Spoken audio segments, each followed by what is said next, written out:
నల్గొండ జిల్లాకి శాశ్వత నీటి పరిష్కారానికి ఎస్ఎల్బీసీ సొరంగమే సరణీయమన్నారు సిపిఎం రాష్ట్ర కార్యదర్శి వర్గ సభ్యులు మాజీ శాసనసభ్యులు జోలకంటి రంగారెడ్డి.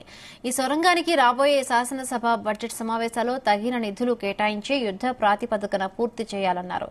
ఈ విషయాన్ని రానున్న అసెంబ్లీ సమావేశాల్లో ప్రస్తావిస్తామన్నారు. ఈ మేరకు ఎస్ఎల్బీసీ సొరంగం పనులను సిపిఎం ప్రతినిధి బృందం పరిశీలించింది. ఈ సందర్భంగా జరుగుతున్న పనులను జేపీ అసోసియేట్స్ అడిగి తెలుసుకున్నారు.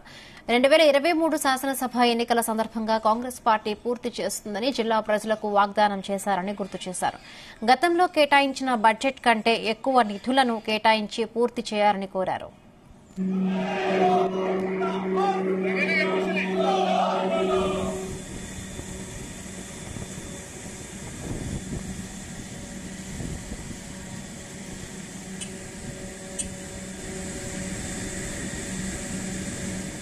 రైతాంగానికి ప్రజలకు నాగార్జున సాగర్ ప్రాజెక్టు తర్వాత